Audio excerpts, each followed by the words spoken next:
Tata Motors के share में फिर से रफ्तार दिखेगी। वैसे भी ये शेयर रिकॉर्ड ऊंचाई पर ट्रेड कर रहा है, 1000 रुपए के आसपास ही है। लेकिन कंपनी ने मेगा डिमर्जर का ऐलान किया है। अब कमर्शियल व्हीकल का जो डिवीजन है वो अलग हो जाएगा और पैसेंजर व्हीकल का डिवीजन अलग हो जाएगा, जिसमें कि जीएलआर होगी और इलेक्ट्रिक व्हीकल्स का भी कारोबार होगा।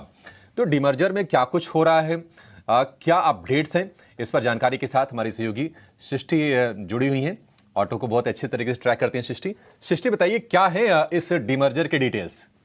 जी हाँ, बड़ा डीमर्जर प्लान टाटा मोटर्स की तरफ से, जहां पे दो हिस्सों में कंपनी अपने बिजनेसेस को सेपरेट करेगी। एक होगा कमर्शियल व्हीकल बिजनेस और दूसरा होगा पैसेंजर व्हीकल सेगमेंट, जहां पे वो जेएलआर, इंडिया पैसेंजर व्हीकल और साथ ही इलेक्ट्रिक व्हीकल डिवीजन, इन तीनों को ही क्लब करेगी। अब दोनों का कुल आय में हिस्सा देखें तो कमर्शियल व्हीकल करीब 20-22% इनकी टॉप लाइन यानी कि आय में हिस्सा रखता था और बाकी का हिस्सा पैसेंजर व्हीकल सेगमेंट का था।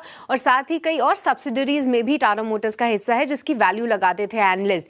अब इस डीमर्जर से होगा क्या? यहां पे शेयर धारकों को कंपनी ने आश्वासन दिया है कि दोनों ही सेपरेट लिस्टेड एंटिटीज में उनकी हिस्सेदारी रहेगी, पहली बात। दूसरी बात, इस पूरे प्रोसेस में 12 से 15 महीने लगेंगे।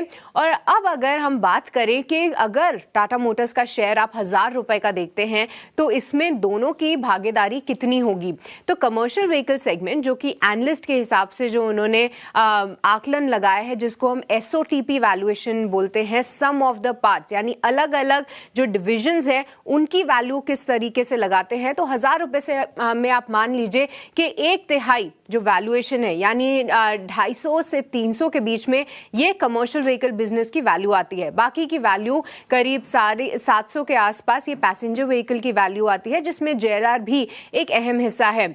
अब अगर एनालिस्ट की माने तो उनका कहना है कि जी हाँ, ये एक पॉजिटिव खबर है। इससे होगा ये कि दोनों बिजनेसेस जब सेपरेट हो जाएंगे तो कंपनी के पास क्लियर फोकस रहेगा।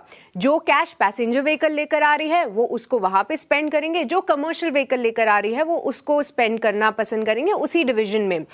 दूसरी बात यह है कि जहां पे कंपनी कह रही है कि आने वाले समय में जो वैल्यूएशन गैप है, जैसे कि मारुति और पैसेंजर व्हीकल टाटा मोटर्स के डिवीजन को ले ले तो इनमें काफी गैप था, क्योंकि जेएलआर में काफी दिक्कतें थी, तो वो वैल्यूएशन गैप कम होता हुआ नजर आएगा।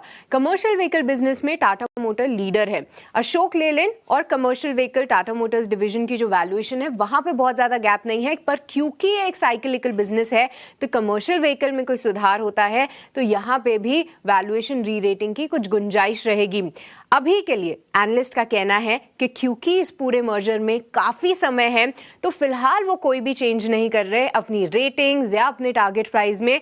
पर जी हाँ, वो इसे पॉजिटिव खबर जरूर मान रहे हैं, क्योंकि अभी इस पूरे प्रोसेस में वक्त है। कई सारे बिजनेसेस आने वाले समय में किस तरीके से परफॉर्म करते हैं, इलेक्ट्रिक व्हीकल बिजनेस कैसे परफॉर्म करता है, प्राइजेस को लेकर क्या अनाउंसमेंट्स आती हैं, इनमें अभी वक्त है, समय लगेगा। पर फिलहाल के लिए कोई भी रेटिंग में बदलाव नहीं है, पर एनालिस्ट इस खबर को पॉजिटिव जरूर मान रहे हैं।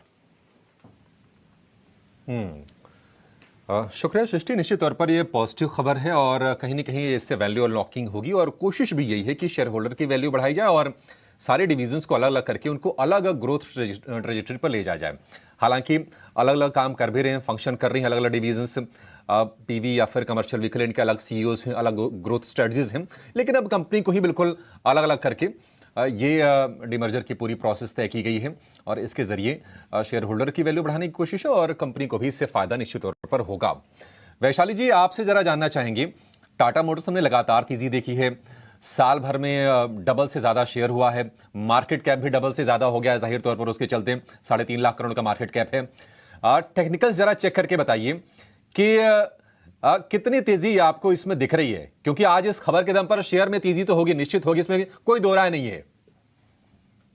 सो ट्रेंड अभी भी बहुत ही स्ट्रांग है। आई थिंक 1020 के टारगेट्स दिख रहे हैं यहाँ से। और नियर टर्म सपोर्ट है 940। ये रेंज दिख रही है, 940 का सपोर्ट और 1020 का ट्रेडिंग।